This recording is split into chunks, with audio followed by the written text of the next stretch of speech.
Hola, colegas sapiens y mentes curiosas. Sed bienvenidos. Hoy, nuestro viaje nos llevará muy atrás en el tiempo, a un mundo cubierto de hielo y habitado por gigantes. Vamos a explorar la historia de los primeros Homo sapiens en Europa, las personas que popularmente conocemos como los hombres de Cromañón. Juntos, desvelaremos por qué no eran una especie distinta, sino los pioneros de nuestro propio linaje en un continente nuevo y desafiante.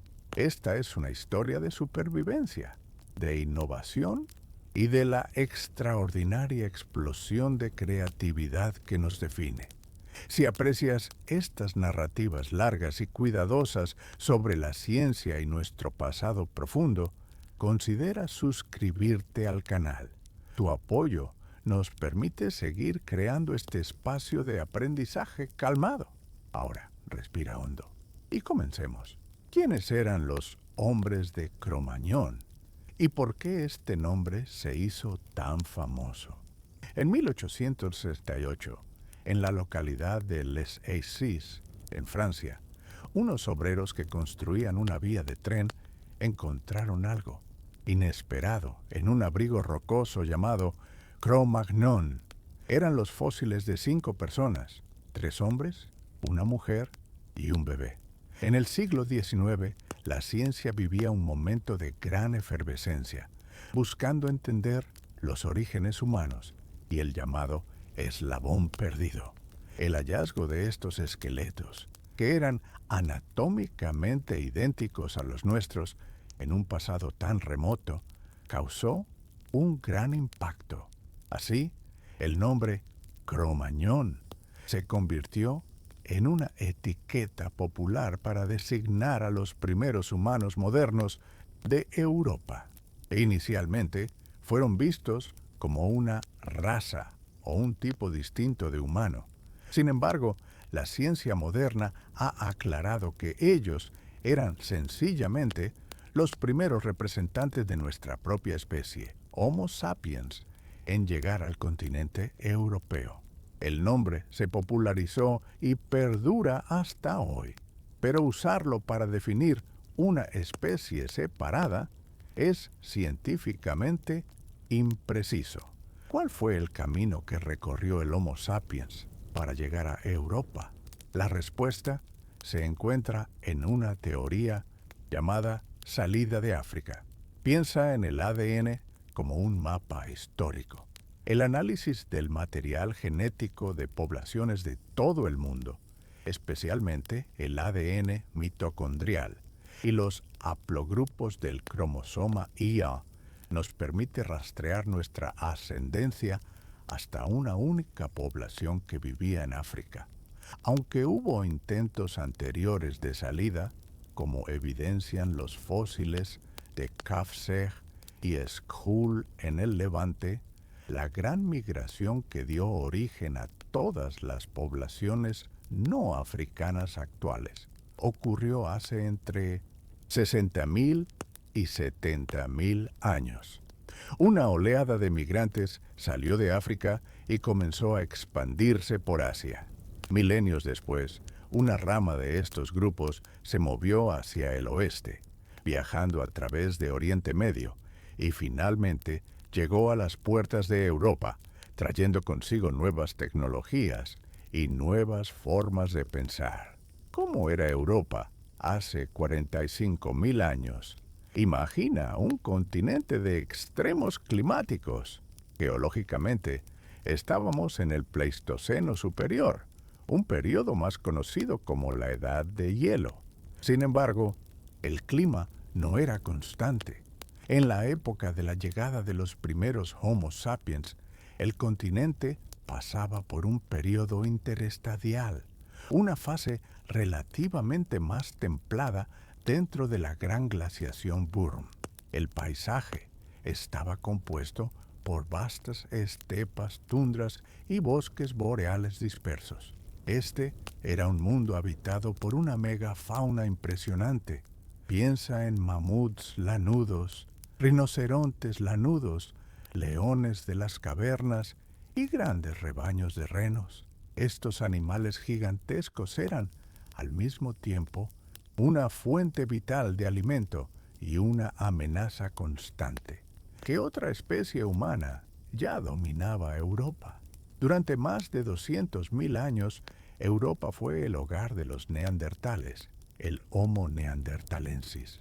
Eran una especie humana robusta que se extendía por toda Eurasia. Estaban inteligentemente adaptados al clima riguroso, con cuerpos compactos, una gran caja torácica en forma de barril y narices anchas, características que ayudaban a conservar el calor y a calentar el aire frío. Eran cazadores eficientes de la megafauna. Su cultura, que los arqueólogos llaman musteriense, se caracterizaba por herramientas de piedra tallada, como puntas y raspadores, que demuestran un modo de vida estable y exitoso. La llegada del Homo sapiens marcó, por primera vez, la coexistencia de dos especies humanas inteligentes en el mismo continente. ¿Dónde encontramos la primera evidencia de la presencia del Homo sapiens en Europa? Los vestigios más antiguos de nuestra especie en el continente se han encontrado en el sureste, en países como Bulgaria y Rumanía.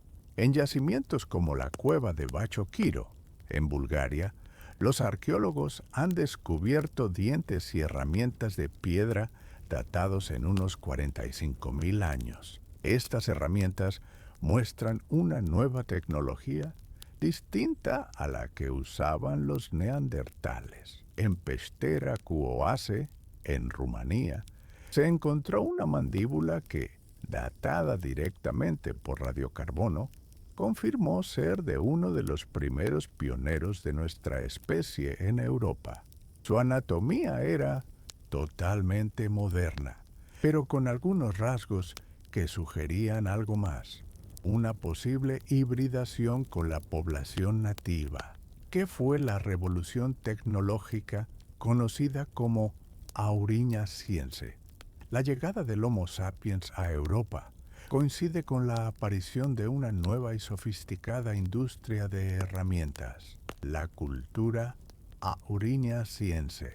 A diferencia de las herramientas musterienses de los neandertales, que eran más simples, la tecnología auriñaciense se enfocaba en la producción en serie de láminas de sílex, largas y finas. Pero la verdadera innovación fue el dominio del trabajo con materiales orgánicos. Empezaron a usar hueso, asta y marfil para crear armas más eficientes, como puntas de lanza con la base hendida para ser enmangadas en astiles. Y, por primera vez a gran escala, produjeron adornos personales como dientes de animales perforados y cuentas de marfil. Esto indica no solo una nueva tecnología, sino también la aparición de un pensamiento simbólico y una identidad social compleja. ¿Cuál es la evidencia más antigua del arte figurativo en Europa? En el corazón de Alemania, en cuevas situadas en los valles del Jura de Suabia, se encontró una de las obras de arte más antiguas e impresionantes de la humanidad. Es la estatuilla del hombre león, esculpida en marfil de mamut y datada en aproximadamente 40.000 años. Imagina la mente que la concibió, una figura que combina el cuerpo de un ser humano con la cabeza de un león. Esta no es una simple representación de la naturaleza, es la manifestación de una imaginación poderosa y de un pensamiento abstracto que sugiere mitología, creencias complejas o chamanismo. Y no era solo arte visual. En la misma región se encontraron flautas hechas de huesos de buitre y marfil, probando que la música también formaba ya parte de sus vidas hace 40.000 años. ¿Se cruzaron los Homo sapiens y los neandertales? La respuesta, durante mucho tiempo un misterio, fue finalmente respondida por la genética. El análisis del ADN antiguo, extraído de fósiles de decenas de miles de años, ha confirmado que los encuentros entre las dos especies no fueron solo de competencia, sino también de interacción íntima. Hoy, las poblaciones humanas modernas no africanas portamos entre un 1% y un 4% de ADN neandertal en nuestros genomas. Fósiles como la mandíbula de Pesteracu o AC1 en Rumanía proporcionaron una prueba directa y espectacular. El análisis de su ADN reveló que este individuo tuvo un antepasado neandertal tan solo 4 a 6 generaciones antes de su nacimiento. Esto demuestra que la sustitución de los neandertales no fue un evento simple, sino un proceso complejo que incluyó episodios de hibridación. ¿Cuál fue el destino final de los neandertales? Los neandertales desaparecieron del registro fósil hace unos 40.000 años, con algunos grupos resistiendo más tiempo en refugios como la península ibérica. No existe una única causa para explicar su extinción. Fue, muy probablemente, una combinación de factores. La llegada del Homo sapiens, con poblaciones más numerosas y quizás socialmente más organizadas, aumentó la competencia por recursos como las presas y los refugios. Al mismo tiempo, el clima del planeta sufría fluctuaciones rápidas y severas, conocidas como eventos de Heinrich, que pudieron desestabilizar los ecosistemas a los que los neandertales estaban adaptados. Otras hipótesis incluyen la introducción de nuevas enfermedades traídas por los recién llegados, una menor tasa de fertilidad o simplemente la asimilación gradual en una población de Homo sapiens mucho mayor. En lugar de un único evento, fue un largo proceso de declive. ¿Cómo era la apariencia física de estos primeros europeos modernos? El análisis de los esqueletos hallados en yacimientos como Cro-Magnon, Grimaldi y Psedmosti nos muestra a personas con una anatomía robusta, pero distintivamente moderna. Eran generalmente altos, con cráneos globulares, una frente vertical y un mentón pronunciado, rasgos que nos resultan familiares. Eran fuertes, bien adaptados a un estilo de vida físicamente exigente. Pero, ¿cómo era su piel o el color de sus ojos? Durante mucho tiempo, esto fue pura especulación. El análisis de ADN antiguo, sin embargo, ha comenzado a darnos respuestas sorprendentes. Estudios genéticos de fósiles de esa época y de periodos posteriores, como el del hombre de Cheddar, sugieren que las primeras poblaciones de Homo sapiens en Europa probablemente tenían una combinación de piel oscura y ojos claros. La piel clara, una adaptación para mejorar la producción de vitamina D en latitudes con menos sol, evolucionó en el continente europeo mucho más tarde. ¿Qué definió a la siguiente gran cultura, la gravetiense? Tras el periodo pionero de la auriñaciense, una nueva tradición cultural y tecnológica se extendió por toda Europa, desde la costa del Atlántico hasta las llanuras de Rusia. Esta cultura se llama gravetiense y su herramienta más característica es la punta de la gravet, una pequeña y fina lámina de sílex con uno de los bordes rectificado. Estas puntas se usaban probablemente en proyectiles, como dardos o lanzas ligeras, y reflejan una adaptación a un nuevo entorno. El foco de la caza se dirigió hacia los grandes mamíferos que vivían en manadas en las llanuras abiertas de Europa, como los mamuts, los bisontes y los caballos. El gravetiense representa una época de notable unidad cultural en un continente vasto. ¿Dónde y cómo vivían los pueblos gravetienses?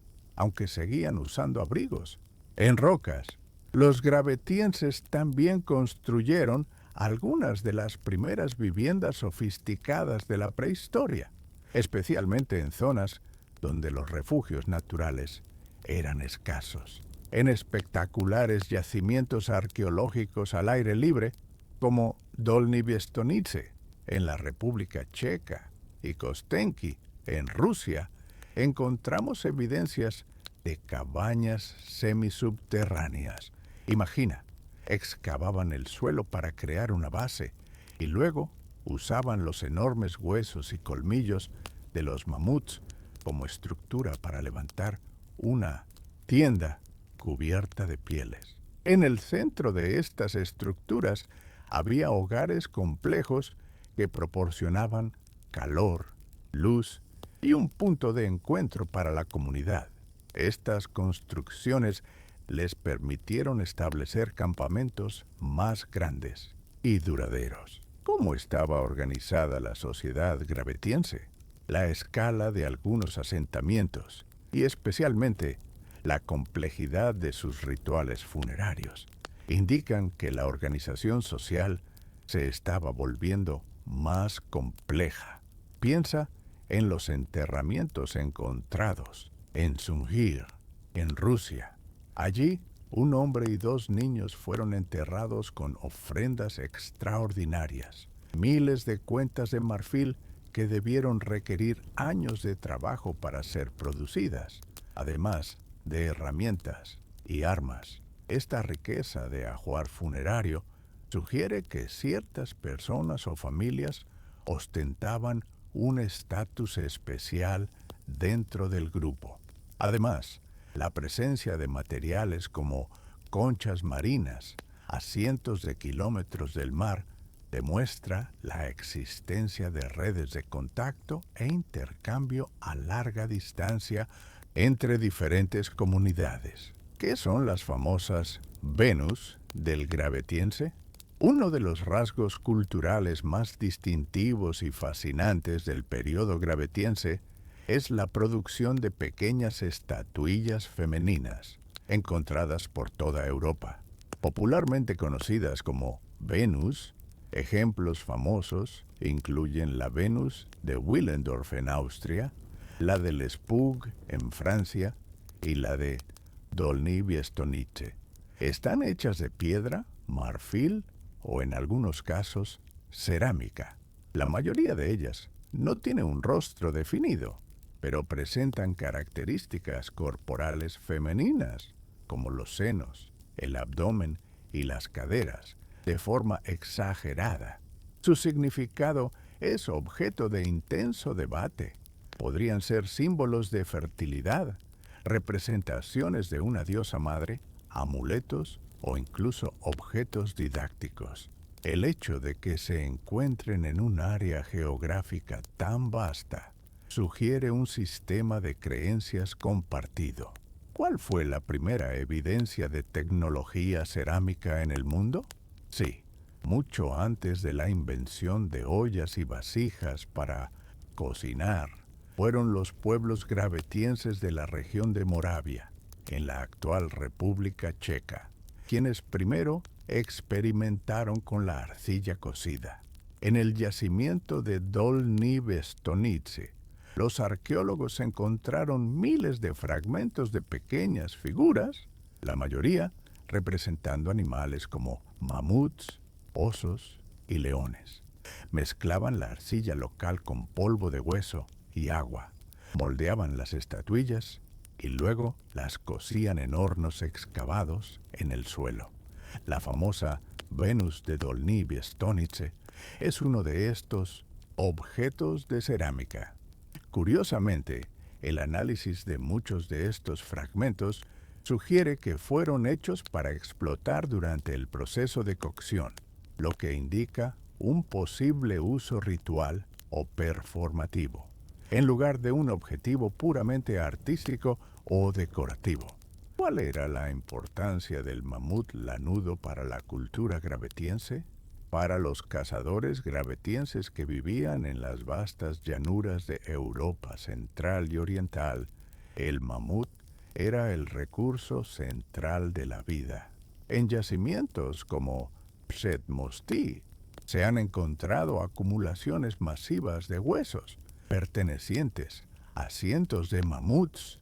Esto indica que desarrollaron estrategias de caza cooperativa para abatir a estos gigantes, quizás conduciendo manadas hacia trampas naturales como acantilados o pantanos. Un solo mamut era una fuente inmensa de recursos. La carne proporcionaba alimento durante semanas. La grasa se usaba como combustible para las lámparas. Las pieles se empleaban para ropa y para cubrir las cabañas. Y los huesos y colmillos eran la materia prima para construir las propias casas, herramientas y obras de arte. El mamut era la base de su economía. Su dieta se componía solo de megafauna. Aunque la caza de grandes animales era fundamental, la dieta de los pueblos gravetienses era mucho más diversificada y adaptada al entorno local. El análisis químico de isótopos estables en los huesos humanos revela el consumo de una amplia gama de proteínas. Además de mamuts y bisontes, también cazaban animales más pequeños como zorros y liebres, aves como la perdiz nival, e incluso practicaban la pesca de agua dulce, capturando salmones. El estudio de microrestos en herramientas de piedra y en los dientes también demuestra que la recolección de plantas, como raíces y bayas, era una parte importante de su alimentación. Animales como los zorros, por ejemplo, no se cazaban solo por su carne, sino también por sus valiosas pieles, mostrando un aprovechamiento completo de los recursos. ¿Qué tipo de desafíos y heridas enfrentaban estos pueblos? Los esqueletos que nos han legado cuentan la historia de una vida difícil y peligrosa. El análisis paleopatológico, que es el estudio de enfermedades y lesiones en restos antiguos, revela muchos detalles. Muchos adultos muestran signos de fracturas óseas que sanaron, probablemente resultado de encuentros arriesgados con la megafauna durante la caza. Enfermedades degenerativas como la artritis e infecciones dentales también eran comunes. Un ejemplo notable es el individuo de Dolny-Viestonice III, que sobrevivió con una grave deformidad facial. El hecho de que muchas de estas personas sobrevivieran a heridas tan graves es una prueba poderosa de la existencia de un fuerte cuidado social dentro del grupo. Los heridos eran protegidos y alimentados durante su recuperación. ¿Existen evidencias de sistemas de notación en el Paleolítico? Sí, en varios yacimientos gravetienses por toda Europa se han encontrado pequeñas placas de hueso y marfil con series de marcas grabadas, como puntos, líneas y muescas, organizadas en secuencias. Un ejemplo famoso es la placa de Blanchard, en Francia. ¿Cuál era el propósito de estas marcas?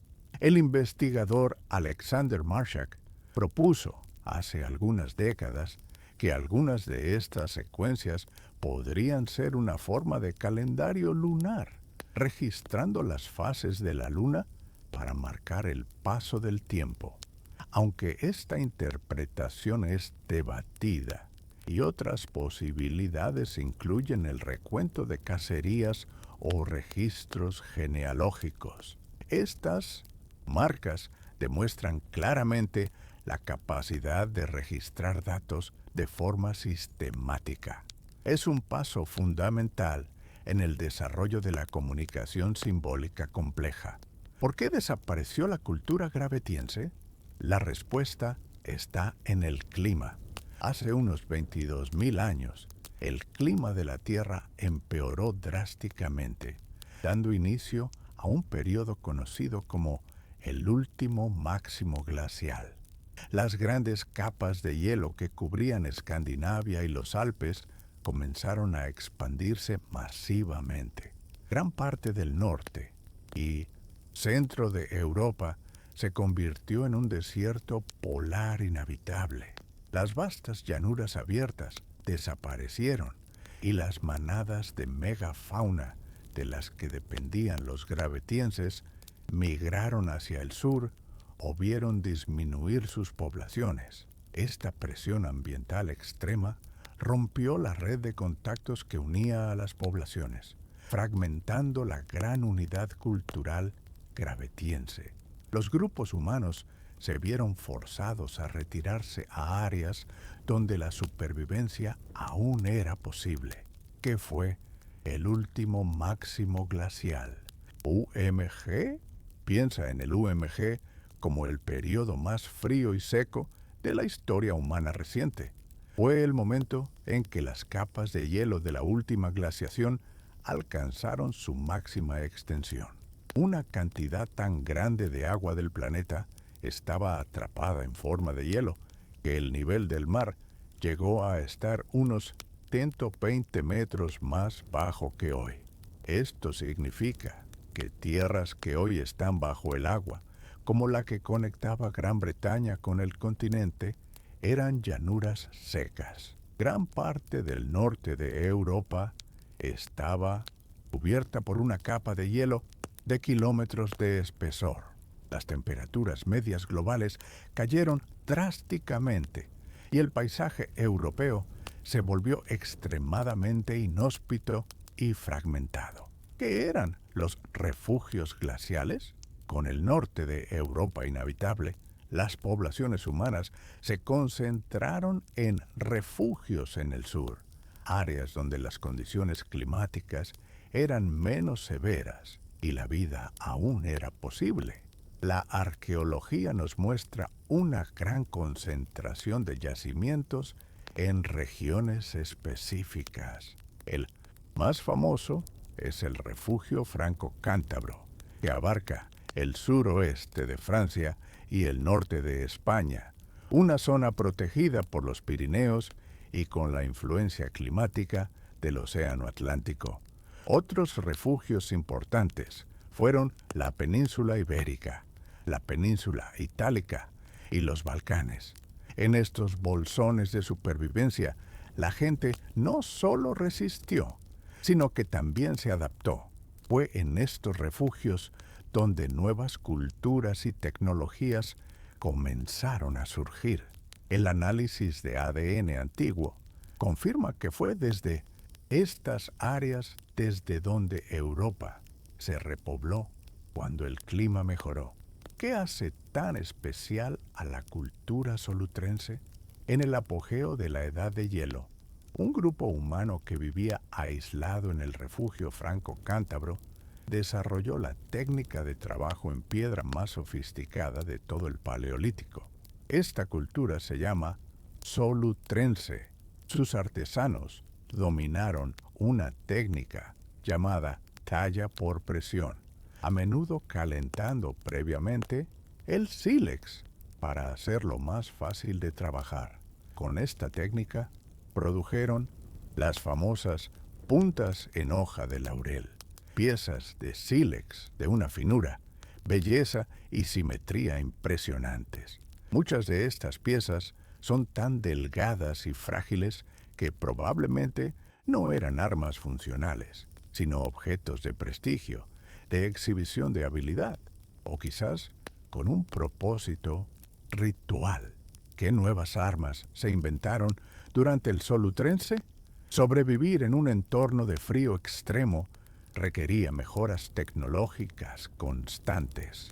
Una de las invenciones más importantes de este periodo, aunque sencilla, fue la aguja de coser con ojal, es decir, un agujero para pasar el hilo.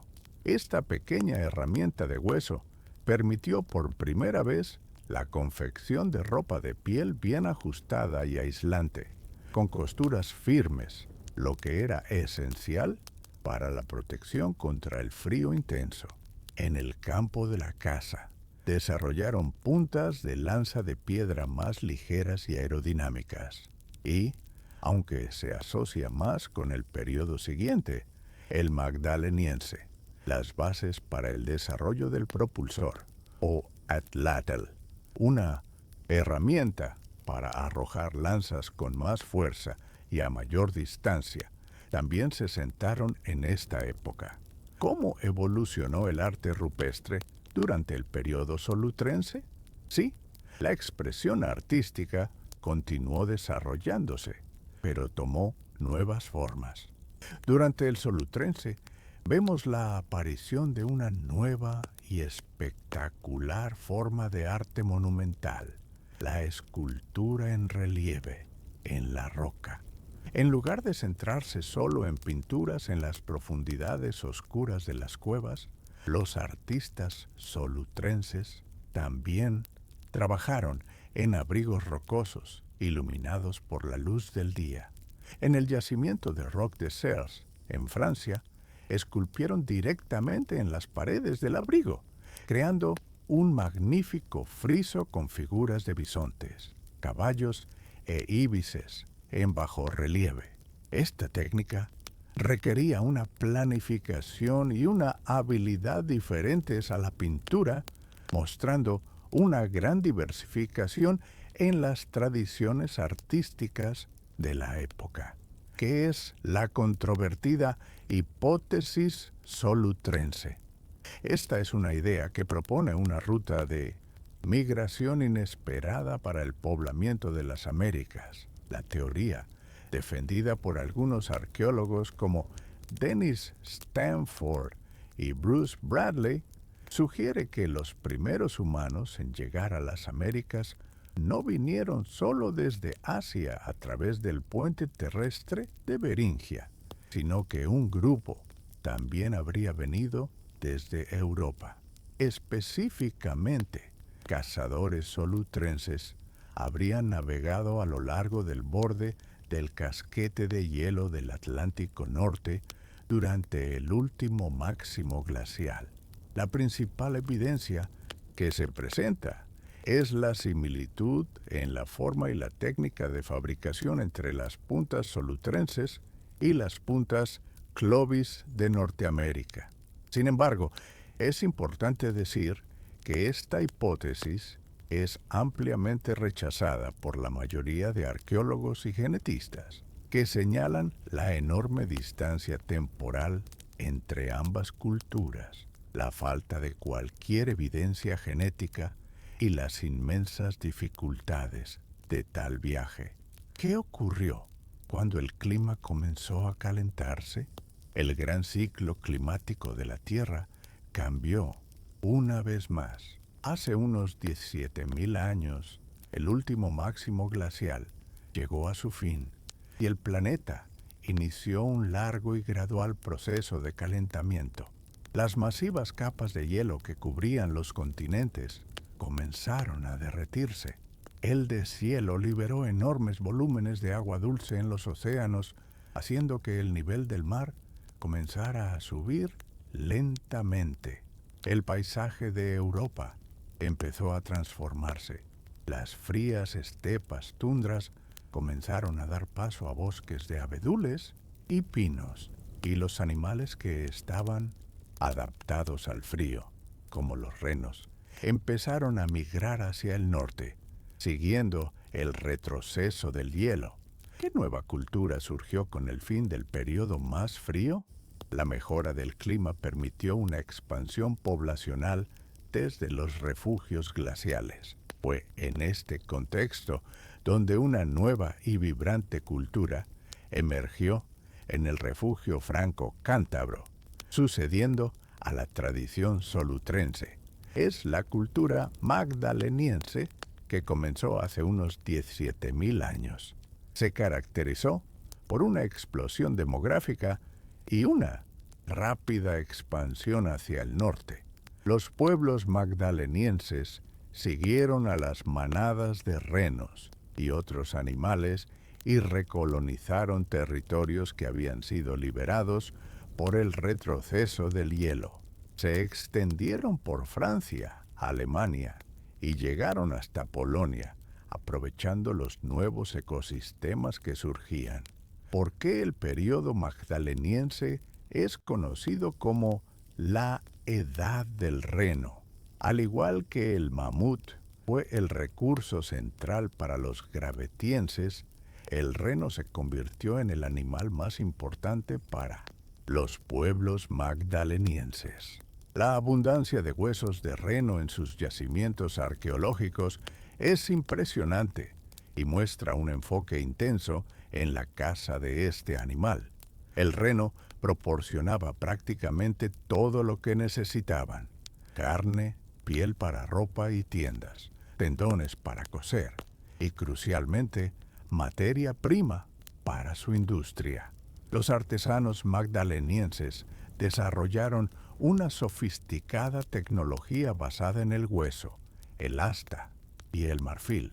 Crearon una vasta gama de herramientas especializadas, como puntas de lanza, agujas finísimas y, notablemente, arpones con arponcillos, una innovación fundamental para la caza y, cada vez más, para la pesca. ¿Cómo aumentó el propulsor Atlatl la eficiencia de la caza? El propulsor, también conocido por su nombre azteca, Atlatl, es una herramienta que funciona como una palanca, extendiendo el brazo del cazador. Piensa en él como un bastón con un gancho en uno de sus extremos, donde se encaja la base de una lanza ligera, llamada azagaya.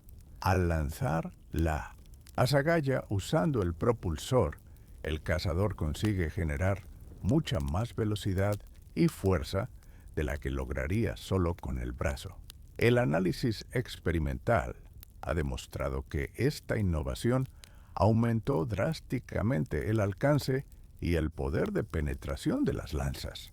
Esto les permitió abatir presas a mayor distancia y con más seguridad, convirtiendo la caza en una actividad más productiva y menos arriesgada. Muchos de los propulsores que han sobrevivido son obras de arte, esculpidos en asta de reno, con figuras de animales, donde alcanzó su apogeo el arte del Paleolítico Superior. El período magdaleniense fue testigo del florecimiento final y más espectacular del arte rupestre. Fue en esta época cuando se crearon las obras maestras que definen nuestra imagen del arte de la Edad de Hielo. Piensa en cuevas como Lascaux y Font de Gaume en Francia o Altamira en España. En las profundidades oscuras y silenciosas de estas cuevas, usando solo la luz parpadeante de las lámparas de grasa animal, los artistas crearon paneles de una belleza y complejidad impresionantes. Dominaban el uso de pigmentos minerales para crear pinturas polícromas y utilizaban técnicas de perspectiva, sombreado e incluso el relieve natural de la roca para dar una sensación de vida y tridimensionalidad a los animales que pintaban. ¿Qué técnicas y materiales usaban los artistas de Lascaux y Altamira? El proceso de creación de estas obras de arte era complejo y requería una gran planificación. Primero, necesitaban obtener los pigmentos.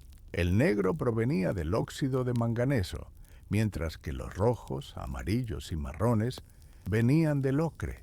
Estos minerales se molían hasta convertirlos en un polvo fino, que luego se mezclaba con un aglutinante, como agua o grasa animal. En las paredes de la cueva, a menudo se grababa primero el contorno del animal con una herramienta de sílex. Después, Se aplicaba el color usando diversas herramientas. Los dedos, pinceles hechos de pelo animal, almohadillas de musgo, o soplando el pigmento a través de un tubo, una técnica similar al estarcido. Todo esto se hacía bajo la iluminación de lámparas de piedra llenas de grasa y, en algunos casos, como en Lascaux, con la ayuda de andamios de madera para alcanzar los techos más altos. ¿Cuáles eran los temas principales del arte magdaleniense? El tema principal, de forma abrumadora, era el mundo animal. Las paredes de las cuevas están repletas de representaciones de caballos, bisontes, huros, ciervos e íbices. Los depredadores como leones y osos son más raros. Curiosamente, los animales pintados no siempre se corresponden con los animales que más cazaban. El reno, por ejemplo, que era la base de su dieta, apenas se representa en algunas regiones, mientras que el caballo y el bisonte son omnipresentes. Esto sugiere que la elección de los temas estaba ligada a mitos, creencias y a la importancia simbólica de los animales, y no solo a su función como alimento. Las figuras humanas son muy raras y generalmente esquemáticas, y un gran número de signos geométricos abstractos como puntos y líneas también forman parte de este universo simbólico. ¿Cuál pudo ser el propósito del arte rupestre? Esta es una de las grandes preguntas de la arqueología, y probablemente no hay una única respuesta. Las primeras teorías, como la del arte por el arte, han sido abandonadas. El abate Henri Breuil propuso la teoría de la magia de caza, sugiriendo que al pintar un animal, el cazador ganaba poder sobre él, asegurando el éxito en la cacería. Una teoría más reciente, defendida por David Lewis Williams, es la del chamanismo. Propone que las paredes de la cueva eran vistas como un velo hacia un mundo espiritual, y los chamanes, en estado de trance, pintaban las visiones que tenían en ese portal. Otras interpretaciones sugieren que las cuevas eran santuarios para ceremonias de iniciación o lugares para transmitir conocimiento, historias y mitología de una generación a otra. ¿Qué era el arte mueble del período magdaleniense? Además del espectacular arte en las paredes, los pueblos magdalenienses produjeron una cantidad extraordinaria de arte portátil, o arte mueble. Eran pequeños objetos cotidianos, hechos de hueso, hasta marfil o piedra, que estaban grabados o esculpidos con un detalle y un realismo impresionantes. Decoraban sus herramientas, como los propulsores y los bastones perforados, con esculturas de animales. También grababan escenas complejas en pequeñas placas de piedra o hueso. Este arte mueble era personal, podía ser transportado y pudo servir para múltiples propósitos, como marcadores de identidad de un grupo, como amuletos, o simplemente como una expresión de la profunda necesidad humana de crear belleza y significado en sus objetos cotidianos. ¿Qué evidencias de música tenemos del período magdaleniense? La música siguió siendo una parte importante de la vida y de los rituales. La fabricación de flautas de hueso se volvió más refinada. Además, en algunas cuevas decoradas, como la de Le Portel, los arqueólogos han descubierto que ciertas formaciones rocosas, como las estalactitas, muestran marcas de percusión. Al ser golpeadas, producen sonidos musicales distintos, funcionando como litófonos, es decir, instrumentos de piedra. Imagina la escena. En el interior de la cueva, bajo la luz de las antorchas y rodeados por las pinturas, los sonidos de la percusión y de las flautas resonaban, creando una experiencia multisensorial e inmersiva, probablemente en el centro de sus rituales y ceremonias. Existen evidencias de grandes encuentros estacionales.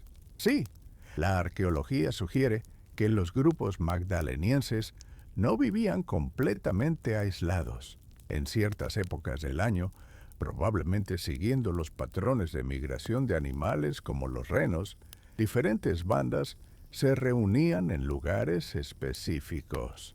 Yacimientos de agregación, como Isturiz, en los Pirineos franceses, muestran una concentración masiva de artefactos y arte mueble.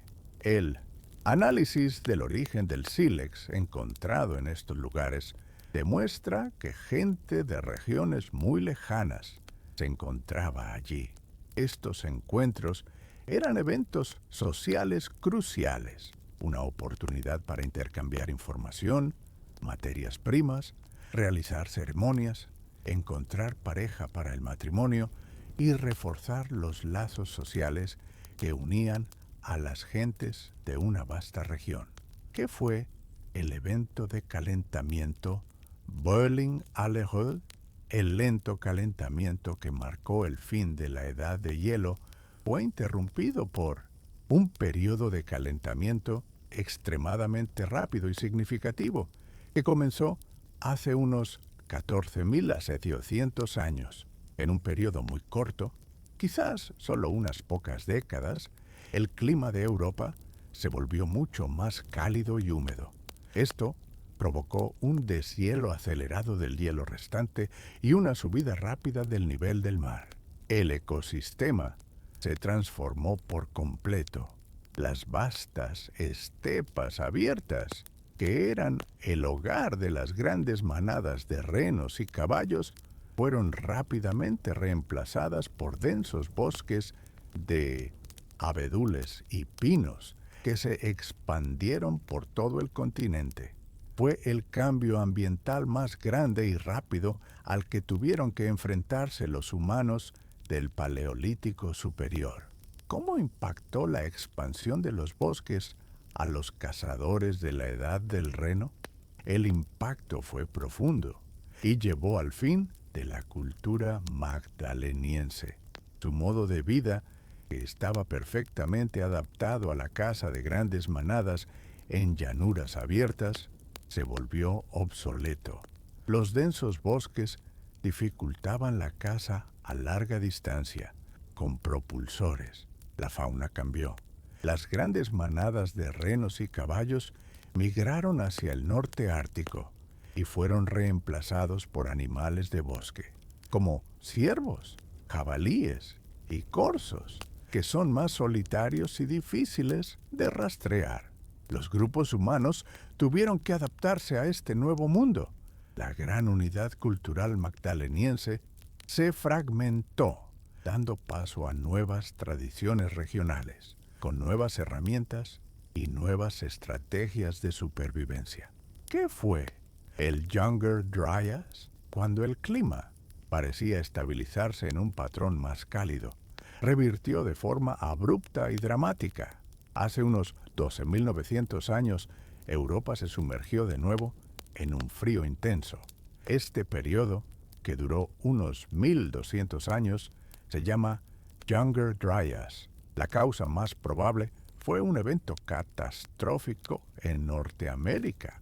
El colapso de la presa de hielo de un enorme lago proglacial, llamado Lago Agassiz, vertió una cantidad gigantesca de agua dulce en el Océano Atlántico Norte.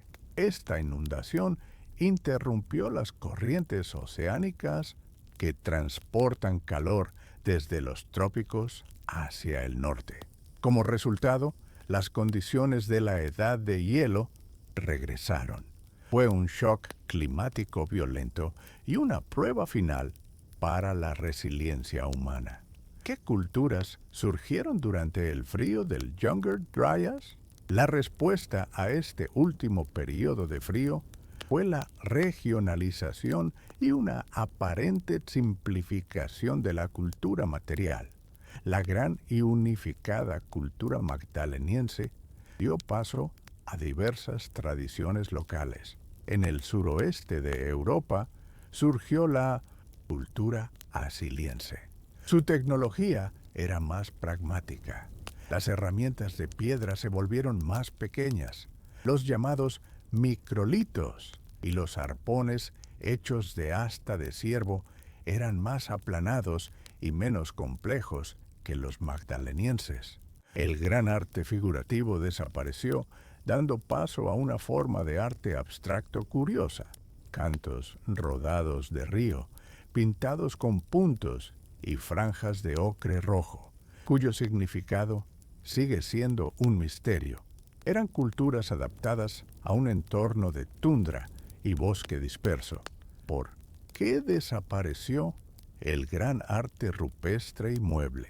El fin del espectacular arte magdaleniense no ocurrió porque perdieran la habilidad para hacerlo, sino por un profundo cambio cultural y social.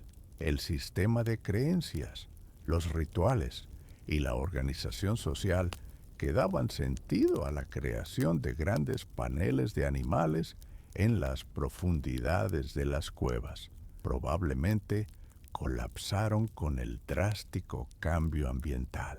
La vida se volvió más localizada y las grandes reuniones estacionales pudieron haber desaparecido. Las nuevas tradiciones artísticas, más abstractas y esquemáticas, reflejan una nueva manera de ver el mundo, quizás más centrada en símbolos y conceptos que en la representación naturalista de la fauna. ¿Mejoró o empeoró la salud de la gente con el fin de la edad de hielo? Sorprendentemente, el análisis de esqueletos del final del Paleolítico y del período siguiente, el Mesolítico, muestra que algunos indicadores de salud parecen haber empeorado con el cambio en la dieta, que pasó a incluir una mayor variedad de plantas y quizás menos proteína de alta calidad de la megafauna, problemas dentales como las caries, que eran muy raros entre los cazadores de la edad de hielo, comenzaron a ser más comunes. En algunas regiones, la estatura media de la población disminuyó. Además, con la fragmentación de los territorios y el posible aumento de la presión demográfica en áreas más pequeñas, las evidencias de violencia y conflictos entre grupos también se vuelven más aparentes en el registro arqueológico, que marca el fin del Paleolítico y el inicio del Holoceno. El fin del periodo frío del Younger Dryas fue tan abrupto como su comienzo. Hace unos 11.700 años, el clima de la Tierra se calentó rápidamente y se estabilizó en las condiciones que conocemos hoy. Este evento marca el fin de la época geológica del Pleistoceno, popularmente conocida como la Edad de Hielo, y el inicio de nuestra época geológica actual, el Holoceno, para los arqueólogos. Esta transición también marca el fin del Paleolítico superior y el comienzo de una nueva era, el Mesolítico o la Edad de Piedra Media. Fue un período en el que los cazadores-recolectores tuvieron que adaptarse a un mundo completamente boscoso, muy diferente al que sus antepasados conocieron. ¿Proviene el ADN de los europeos modernos directamente de estos cazadores-recolectores? Sí, el análisis de ADN extraído de esqueletos antiguos, como el del hombre de Cheddar en Gran Bretaña, prueba que los cromañones y sus descendientes son los ancestros directos de los europeos modernos. Sin embargo, la historia genética del continente es más compleja. Piensa en la ascendencia europea actual como una mezcla de tres grandes componentes. La primera capa son estos cazadores-recolectores nativos. La segunda es una gran oleada de agricultores neolíticos que llegaron desde Oriente Medio hace unos 8.000 años, trayendo la agricultura. Y la tercera es una migración de pastores de la estepa póntica, asociados a la cultura yamnaya, que llegaron durante la Edad del Bronce hace unos 5.000 años. ¿Qué cambió en nuestra percepción al reclasificar al Cromañón? Dejar de ver al hombre de Cromañón como una especie, subespecie o raza separada es un cambio fundamental en nuestra comprensión del pasado. Nos permite reconocer que los primeros Homo sapiens que llegaron a Europa ya poseían las mismas capacidades cognitivas, la misma inteligencia y el mismo potencial que nosotros. No eran una etapa primitiva o intermedia en la evolución. Eran personas plenamente modernas, con lenguajes complejos, sociedades estructuradas, profundas creencias espirituales y la capacidad de crear un arte de una belleza y un poder sublimes. Su historia no es la de otra especie. Es el primer capítulo de nuestra propia historia en Europa. ¿Cuál es el legado duradero de estos pueblos de la Edad de Hielo? El legado de los primeros europeos modernos es inmenso. No solo sobrevivieron, sino que prosperaron en algunas de las condiciones más adversas que nuestra especie ha enfrentado jamás, demostrando la increíble adaptabilidad del Homo sapiens. Desarrollaron tecnologías fundamentales que de alguna manera seguimos usando, como la aguja con ojal. Crearon los primeros sistemas complejos de símbolos a través de su arte y sus notaciones, sentando las bases para la comunicación que vino después. Y, sobre todo, demostraron una resiliencia extraordinaria frente a cambios climáticos extremos. Fueron los pioneros que transformaron un continente hostil en un hogar, y su viaje de 35.000 años es un testimonio de la creatividad y la perseverancia que nos definen, que se encontró exactamente en el abrigo rocoso de Cro-Magnon en 1878. El descubrimiento se hizo por casualidad durante la construcción de una vía de tren en la ciudad de Les Aiguilles, en Francia. Los obreros encontraron un abrigo rocoso que contenía huesos humanos, herramientas de piedra y huesos de animales de la Edad de Hielo. Se llamó al geólogo Louis Lartet para que excavara el lugar de forma científica. Descubrió los restos de al menos 5 individuos, 3 hombres adultos, una mujer y un bebé. Los esqueletos eran claramente diferentes de los fósiles de Neandertal conocidos en la época. Uno de los cráneos, perteneciente a un hombre mayor y que se conoció como el Viejo de Cro-Magnon, se convirtió en el ejemplo más famoso, mostrando todos los rasgos de un humano moderno, pero demostrando que nuestra especie vivía en un pasado mucho más remoto de lo que se imaginaba. ¿Cuál era la teoría de las razas fósiles en la época del descubrimiento? En el siglo XIX, la paleoantropología estaba todavía en su infancia. Había una tendencia a clasificar cada nuevo fósil encontrado como una especie o raza distinta, viendo la evolución humana como una sucesión lineal de etapas. En este contexto, el hombre de Neandertal era visto como un ser primitivo y tosco.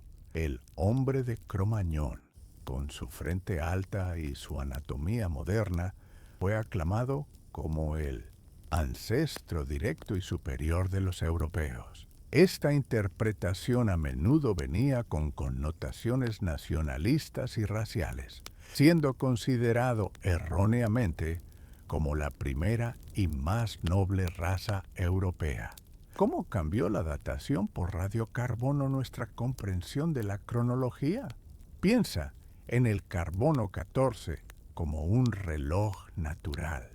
Todos los seres vivos, plantas y animales, absorben un isótopo radiactivo de carbono, el carbono 14, de la atmósfera durante su vida. Cuando un organismo muere, esta absorción cesa y el carbono 14 comienza a decaer, a transformarse en otro elemento, a un ritmo constante y conocido. Al medir la cantidad de carbono 14 que aún queda en un material orgánico, como un hueso o un trozo de carbón, los científicos pueden calcular cuánto tiempo hace que ese organismo murió. Esta técnica, que funciona para muestras de hasta unos 50.000 años, revolucionó la arqueología. Permitió crear una cronología absoluta y demostrar, sin lugar a dudas, que los primeros Homo sapiens llegaron a Europa hace decenas de miles de años. ¿Por qué son tan importantes los fósiles de Pestera Q Oase, la cueva con huesos? Los fósiles hallados en esta cueva de Rumanía se encuentran entre los restos más antiguos de Homo sapiens de toda Europa. Una de las particularidades es que se encontraron sin ninguna herramienta asociada. Esto significa que su edad solo pudo determinarse mediante la datación directa del propio hueso por radiocarbono, que lo situó en torno a los 40.000 años. El análisis de la morfología de los huesos, como la mandíbula conocida como OASE-1, reveló una anatomía mayoritariamente moderna, pero con algunas características más arcaicas, que recordaban a los neandertales, como molares muy grandes. Esto despertó la sospecha de que podrían ser individuos de una población híbrida, una sospecha que más tarde el ADN confirmaría. ¿Cuán reciente era el antepasado neandertal del individuo de OASE-1? El análisis del ADN antiguo, realizado por el equipo del genetista Svante Pääbo, reveló algo extraordinario. El genoma del individuo de OASE-1 contenía entre un 6% y un 9% de ADN neandertal, un porcentaje mucho más alto que el que se encuentra en cualquier humano moderno. Pero lo más revelador fue el tamaño de los segmentos de cromosomas neandertales. En cada generación, los cromosomas se recombinan y los segmentos de ADN de ancestros lejanos se vuelven cada vez más pequeños y fragmentados. Los tramos de ADN neandertal en OASE-1 eran muy largos, indicando que su antepasado neandertal era extremadamente reciente. Los genetistas calcularon que tuvo un tatarabuelo o trastatarabuelo neandertal, es decir, un ancestro que vivió solo de 4 a 6 generaciones antes que él. Es la prueba más directa y personal de un cruce entre las dos especies en Europa. ¿Contribuyó la población de OASE a los linajes europeos posteriores? El análisis genético reveló otra sorpresa. Al comparar el ADN del individuo de OASE con el de poblaciones europeas que vivieron después que él, durante los periodos gravetiense y magdaleniense, y también con las poblaciones modernas, los científicos descubrieron que su linaje genético no continuó. En otras palabras, el linaje de OASE-1 parece haberse extinguido. Esto sugiere un escenario de colonización mucho más complejo de lo que se imaginaba. OASE-1 pertenecía a una población pionera que entró en Europa, interactuó con los neandertales, pero que, por alguna razón, no dejó descendientes a largo plazo. La historia del poblamiento de Europa estuvo hecha de múltiples oleadas de entrada, algunas exitosas y otras que acabaron por desaparecer. ¿De dónde provino la principal oleada de Homo sapiens que pobló Europa? Las evidencias arqueológicas y genéticas sugieren que la colonización exitosa y duradera del continente fue llevada a cabo por una población fundadora que se expandió rápidamente hace unos 42.000 años. Esta expansión está asociada con la cultura auriñaciense, un esqueleto encontrado en Moesen, Kostenki, en Rusia, datado en 37.000 años, proporcionó una pieza clave para este rompecabezas. El análisis de su genoma mostró que ya poseía los principales componentes genéticos que caracterizarían a todos los europeos del Paleolítico superior que vinieron después. Esto indica que la gran diferenciación genética que dio origen a los europeos como grupo distinto de las poblaciones asiáticas ocurrió muy temprano, poco después de la llegada al continente.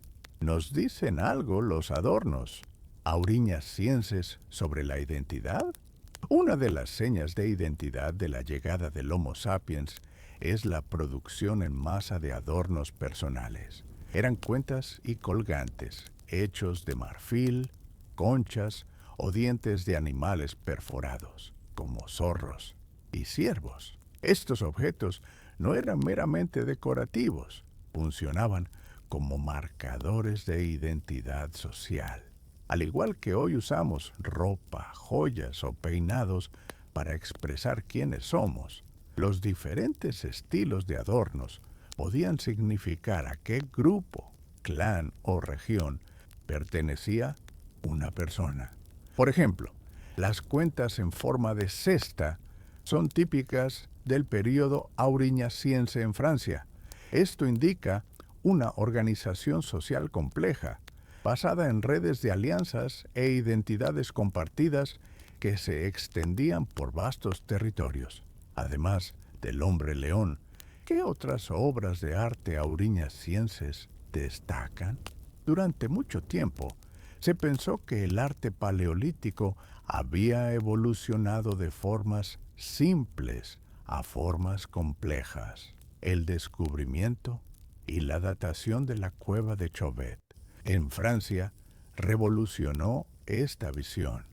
Las pinturas de Chauvet, datadas en el periodo auriñaciense, hace unos 36.000 años, demostraron que el arte más antiguo era también uno de los más sofisticados y poderosos. En las paredes de la cueva encontramos paneles espectaculares con representaciones de leones, rinocerontes, mamuts y caballos, muchos de ellos animales peligrosos que raramente aparecen en el arte posterior.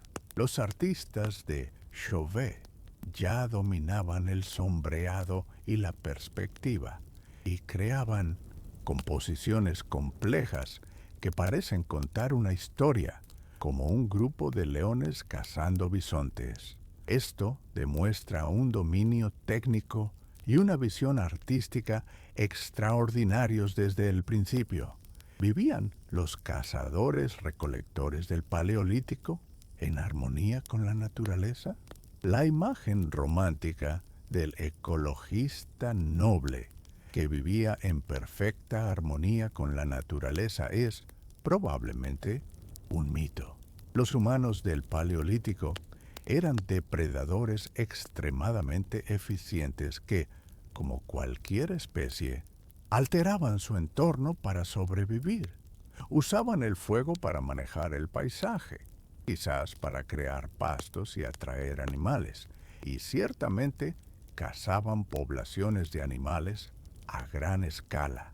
Existe un debate sobre el papel humano en la extinción de la megafauna.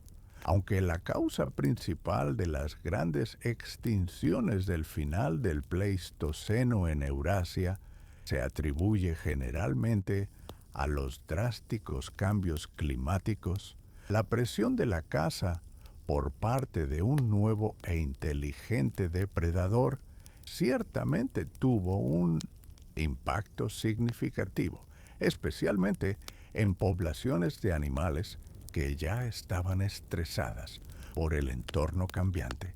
¿Por qué era tan importante el ocre rojo en los rituales funerarios? El uso deliberado del ocre, un óxido de hierro que produce un intenso pigmento rojo, es una de las prácticas simbólicas más antiguas y duraderas de la humanidad.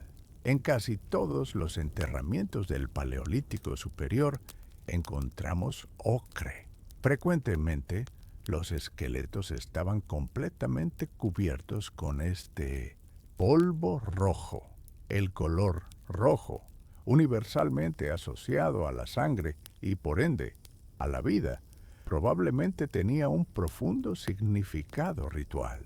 Cubrir el cuerpo del difunto con ocre podría ser una forma simbólica de restaurar su fuerza vital, de prepararlo para una vida después de la muerte, o de marcar al individuo como perteneciente a un grupo. Es una clara evidencia de pensamiento abstracto y de creencias en algo más allá del mundo material.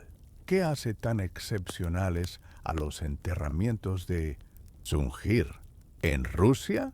Los enterramientos hallados en el yacimiento de Sungir, datados en unos 30.000 años, se encuentran entre los más ricos e informativos de todo el Paleolítico. En una fosa se encontró a un hombre adulto.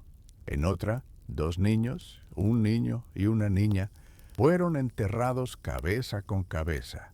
Lo extraordinario son las ofrendas.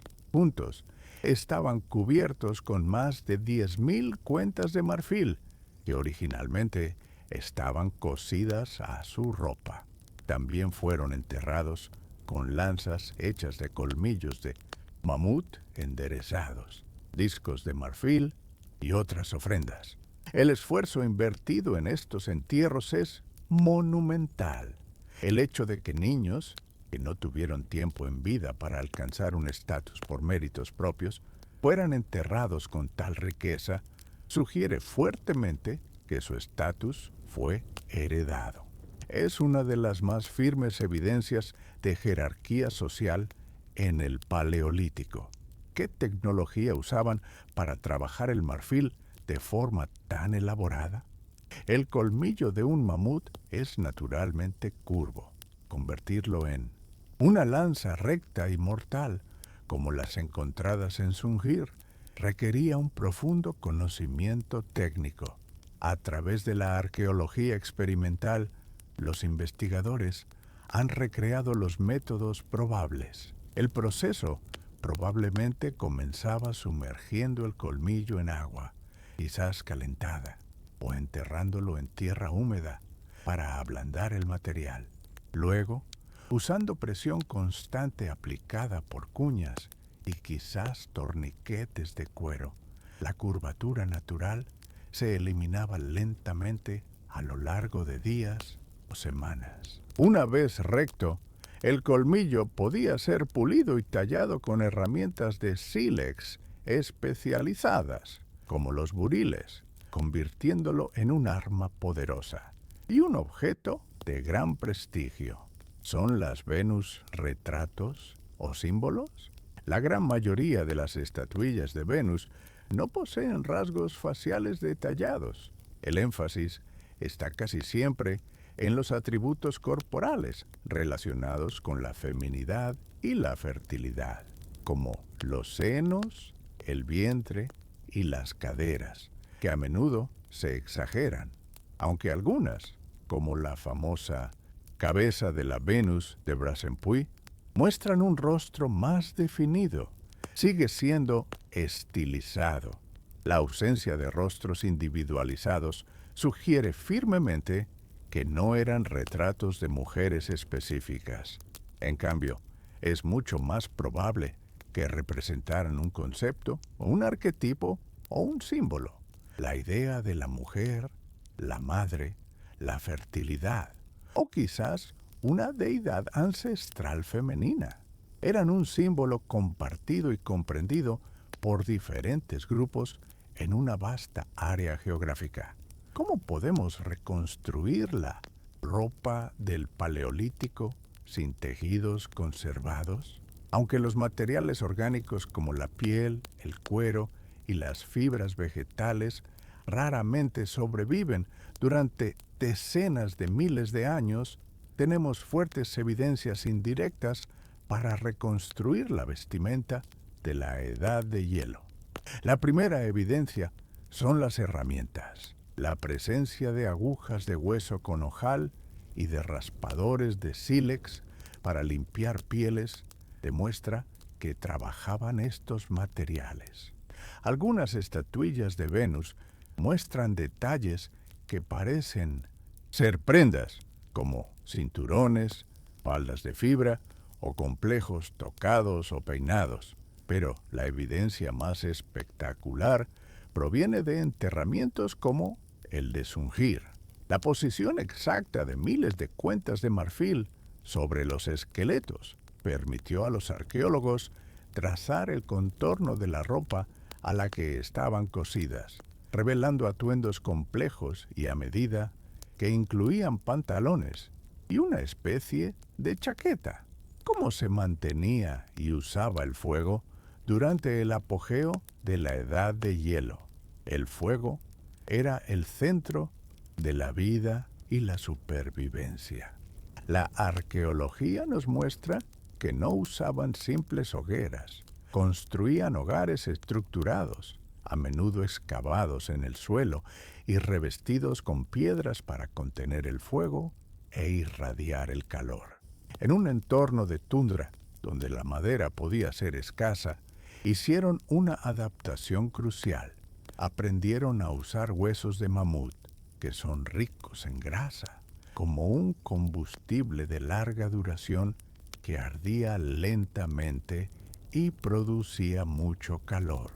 E inventaron la primera forma de iluminación portátil, la lámpara de grasa.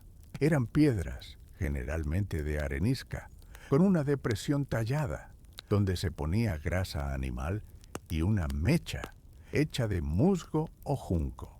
Estas lámparas les permitieron adentrarse en las profundidades de las cuevas para crear su arte. ¿Hasta qué punto viajaba la gente para obtener la materia prima adecuada? Los artesanos del Paleolítico eran geólogos expertos, poseían un profundo conocimiento del paisaje y sabían exactamente dónde encontrar los mejores tipos de sílex y otras rocas para fabricar sus herramientas. Mediante el análisis geoquímico, los científicos pueden hoy rastrear un trozo de sílex encontrado en un campamento hasta su fuente geológica original. Los resultados son sorprendentes. En muchos casos, el sílex de alta calidad se transportaba a distancias de cientos de kilómetros, a veces hasta 400 kilómetros desde su origen. Esto indica dos cosas. O los grupos humanos eran extremadamente móviles, con territorios anuales muy vastos, o mantenían redes de intercambio y contacto a larga distancia, incluso durante el período más frío de la Edad de Hielo. ¿Por qué las puntas en hoja de laurel se consideran un callejón sin salida tecnológico? Las hojas de laurel solutrenses representan una cima de la habilidad artesanal, quizás nunca igualada en el trabajo de la piedra tallada. Sin embargo, desde el punto de vista de la eficiencia, no eran necesariamente la solución más práctica. Eran extremadamente difíciles y laboriosas de hacer, requiriendo una habilidad que pocos poseían, y las piezas más grandes eran muy frágiles. Algunas, de más de 30 centímetros, son claramente obras de arte, no armas. Por eso se consideran un callejón sin salida. La cultura siguiente, la magdaleniense, abandonó por completo esta técnica. Optaron por un enfoque más modular y eficiente. Crear pequeñas inserciones de piedra que se podían enmangar en astiles de hueso. Si una pieza se rompía, se reemplazaba fácilmente, haciendo el sistema de armas más robusto y sostenible. ¿Por qué fue tan revolucionaria? La invención de la aguja con ojal puede parecer un objeto simple, pero la invención de la aguja con un agujero para pasar el hilo fue una de las innovaciones tecnológicas más importantes del Paleolítico. Antes de ella, la gente podía unir pieles de animales haciendo agujeros con un punzón y luego pasando un tendón o fibra a través de ellos, un proceso que daba como resultado costuras toscas. La aguja con ojal, que transporta el hilo a través del material en un solo movimiento, permitió la creación de costuras finas, ajustadas e impermeables. Esto condujo a una revolución en la vestimenta, permitiendo la confección de ropa a medida, como parcas y pantalones, que ofrecía una protección muy superior contra el frío. También hizo posible fabricar tiendas mejor aisladas e incluso recipientes de cuero impermeables. Fue una innovación con enormes implicaciones para la supervivencia. Existen evidencias de equipamiento para la nieve en el Paleolítico, aunque los materiales orgánicos como la madera y el cuero raramente se conservan. Es casi seguro que los pueblos que vivían en latitudes altas durante la Edad de Hielo desarrollaron tecnologías para moverse sobre la nieve. Piensa en la lógica de la supervivencia. Perseguir presas en un terreno cubierto por una gruesa capa de nieve sin hundirse habría sido casi imposible. Por ello, es muy probable que usaran raquetas de nieve, hechas con un armazón de madera y tiras de cuero.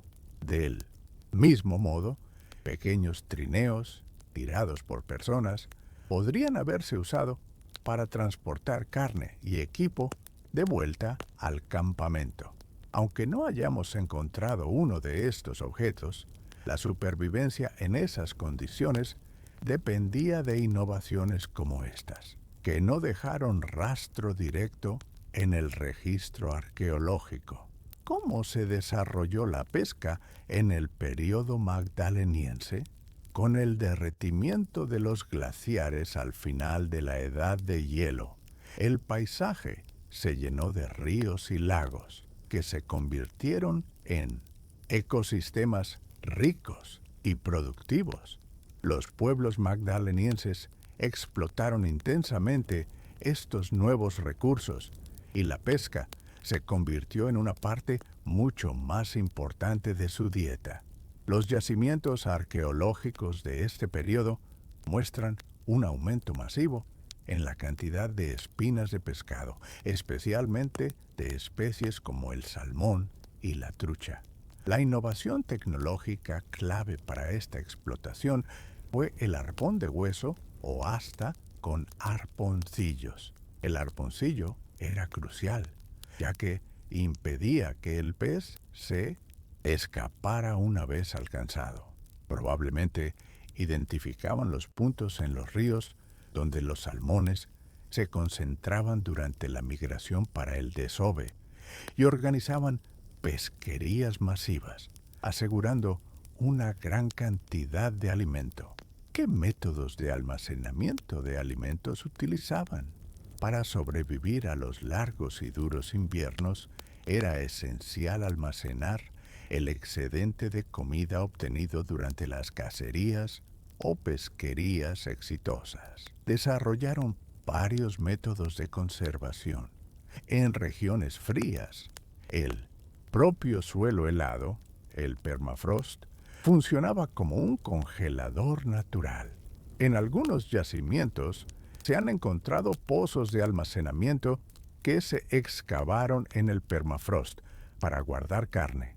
Otro método eficaz era cortar la carne y el pescado en tiras finas y secarlos al viento frío o ahumarlos cerca del fuego.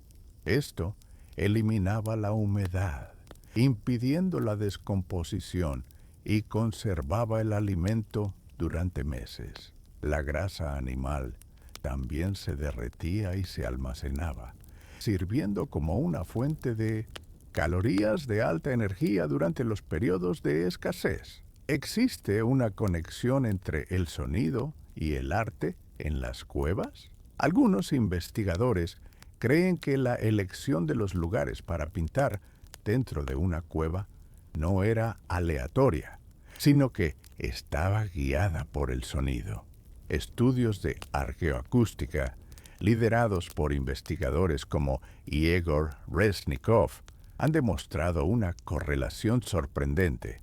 Los lugares dentro de las cuevas que poseen la mayor resonancia sonora, es decir, los puntos donde los ecos son más fuertes, son a menudo los mismos lugares donde encontramos las mayores concentraciones de pinturas. Imagina a los primeros humanos explorando la oscuridad, usando vocalizaciones para orientarse. En ciertos puntos, la cueva respondía con ecos potentes. Es posible que estos lugares acústicamente especiales fueran considerados sagrados, puntos de conexión con el mundo espiritual, y es precisamente en esos lugares donde decidieron pintar, sugiriendo que el sonido, el canto y el ritual eran partes inseparables de la experiencia del arte. ¿Qué significan las raras representaciones humanas, como el hechicero del Trois Frères?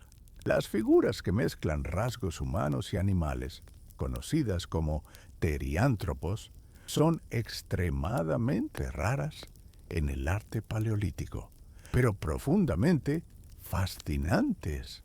La más famosa es la del llamado hechicero, en la cueva de Les Trois Frères, en los Pirineos franceses. Es una figura grabada y pintada en un lugar de difícil acceso, que combina piernas humanas, astas de ciervo, ojos de búho y zarpas de oso. La interpretación clásica de Henri Breuil es que representa a un chamán en medio de un ritual o a un dios de los animales. Estas figuras podrían representar a chamanes ataviados con pieles y astas para conectar con el mundo de los espíritus y obtener el poder de los animales. O podrían ser las propias deidades o espíritus que gobernaban la naturaleza y la casa. ¿Cuál es el significado de las impresiones de manos en las paredes de las cuevas? Las manos en negativo son una de las firmas más personales y conmovedoras que los pueblos del Paleolítico nos han dejado. La técnica era la del estarcido. La persona colocaba la mano en la pared de la cueva y soplaba pigmento líquido a su alrededor. El resultado es la silueta de la mano, un yo estuve aquí, que ha cruzado milenios. Encontramos manos de adultos y de niños. El significado exacto es un misterio.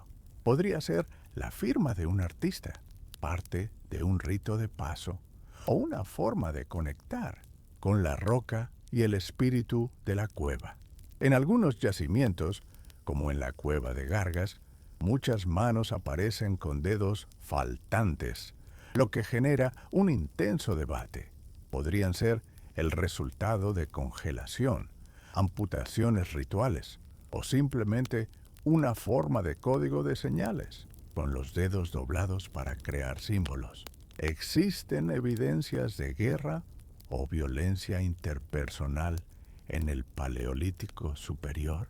La guerra organizada, tal como la conocemos en periodos posteriores, parece ser una invención asociada a la vida sedentaria. la agricultura y la defensa de territorios y recursos. Durante la mayor parte del Paleolítico Superior, las evidencias de violencia son extremadamente raras. La baja densidad de población y la alta movilidad de los grupos probablemente permitían que simplemente se alejaran unos de otros para evitar conflictos. Esto no significa que la vida fuera totalmente pacífica. La violencia individual o entre pequeños grupos ciertamente ocurría, como en cualquier sociedad humana. Algunos esqueletos muestran heridas, pero a menudo es difícil distinguir si fueron causadas por un accidente de caza o por un acto de violencia. ¿Cuándo y cómo se repobló Gran Bretaña?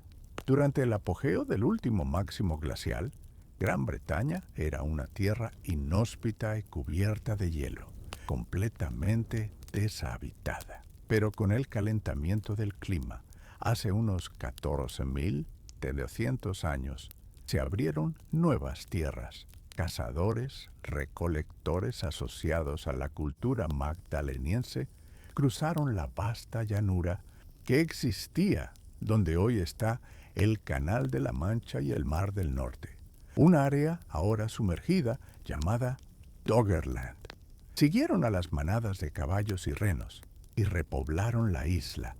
En lugares como la cueva de Gauk dejaron evidencias de su presencia, incluyendo restos humanos que fueron modificados de una manera peculiar. Los huesos fueron deliberadamente descarnados y los cráneos convertidos en copas, sugiriendo prácticas rituales complejas que pudieron incluir el canibalismo. ¿Cómo era el paisaje perdido de Doggerland? Piensa en Doggerland como el corazón perdido del norte de Europa. Con el nivel del mar mucho más bajo durante la Edad de Hielo, el área que hoy es el fondo del Mar del Norte era una vasta llanura de tierra seca, con ríos, lagos, colinas y valles.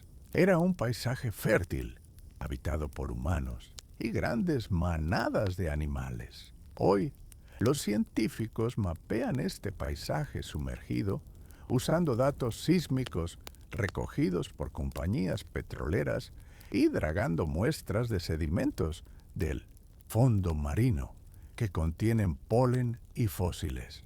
A medida que el hielo se derritió al final de la Edad de Hielo, el mar comenzó a subir.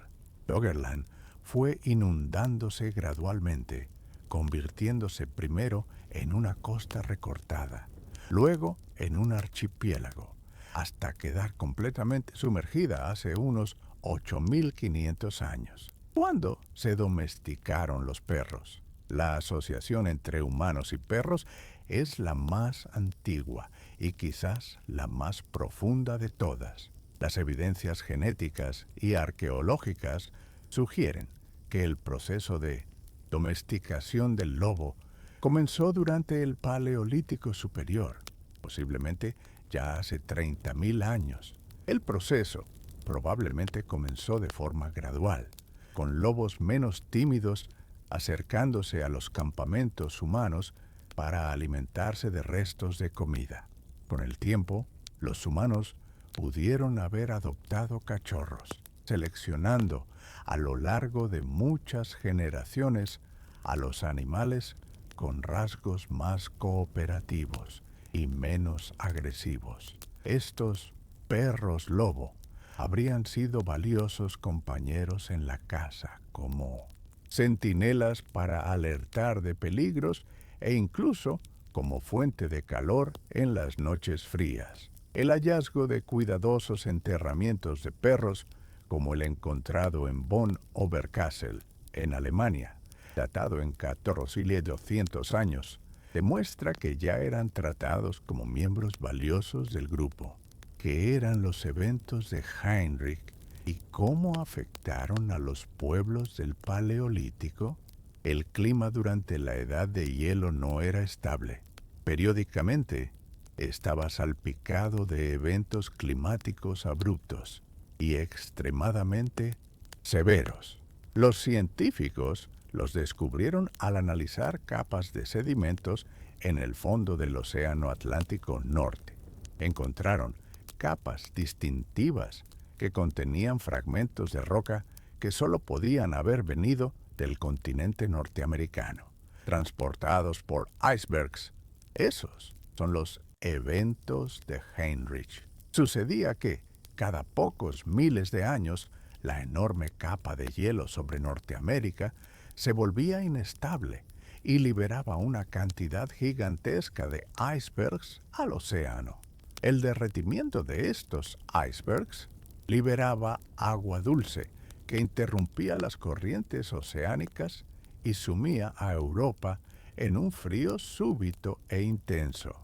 Estos shocks climáticos ciertamente causaron un gran estrés en las poblaciones humanas y pudieron ser uno de los factores en la desaparición de los neandertales. ¿Cuántas personas vivían en Europa durante el Paleolítico Superior?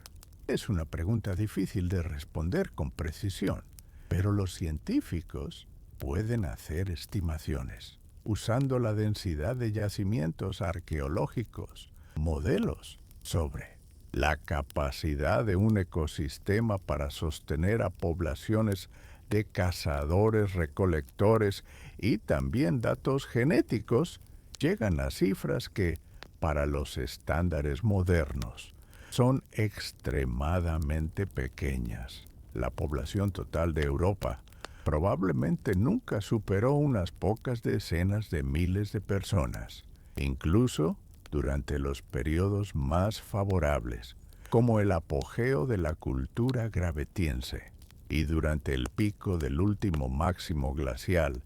Esa cifra probablemente se desplomó a solo unos pocos miles de individuos, concentrados en los refugios del sur.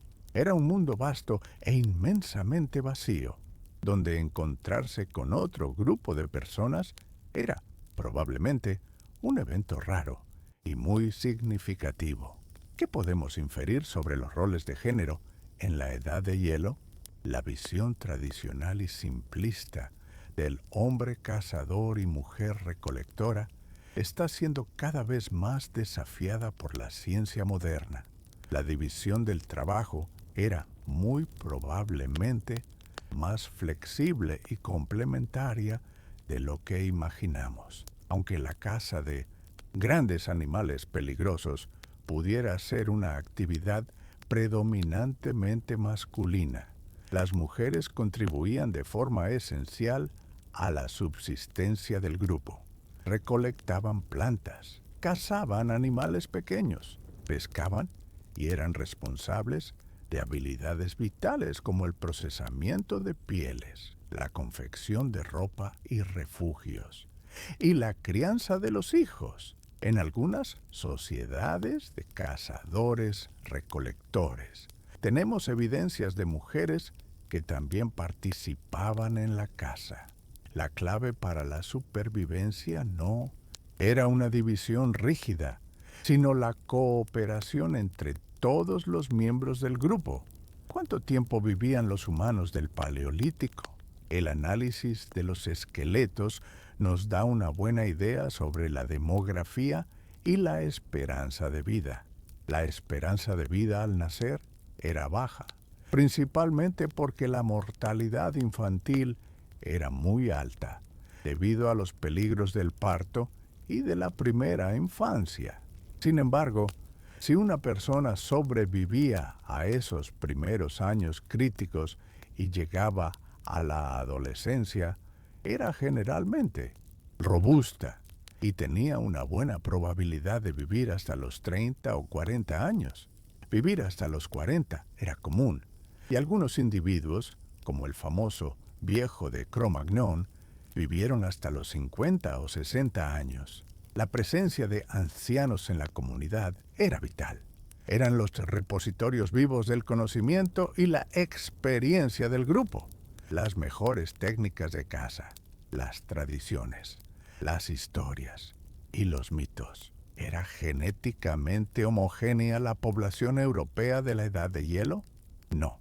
La Europa del Paleolítico, no. Era un bloque genético único y estático. El análisis de ADN antiguo de individuos de diferentes periodos y regiones está revelando una historia mucho más dinámica, marcada por migraciones, mezclas y, a veces, reemplazos poblacionales. Por ejemplo, el análisis genético ha demostrado que la población asociada a la cultura gravetiense en Europa Central, representada por individuos como los de Dolní Biestonice, es genéticamente distinta de la población que se expandió desde el refugio franco-cántabro tras el máximo glacial, asociada a la cultura magdaleniense. Esto sugiere que la población magdaleniense reemplazó en gran medida a la población gravetiense anterior. La historia genética de Europa siempre ha sido una historia de migración y cambio. ¿Qué tipo de lenguaje hablaban estos pueblos? El lenguaje no deja fósiles, así que no tenemos ninguna evidencia directa de cómo sonaban las lenguas del Paleolítico. Sin embargo, tenemos evidencias indirectas muy fuertes. Piensa en la complejidad de lo que hacían, planificar una cacería en grupo, que exige coordinación y estrategia. Enseñar a un joven a fabricar una herramienta compleja, como una punta solutrense. Transmitir mitos, historias y la identidad del grupo de generación en generación.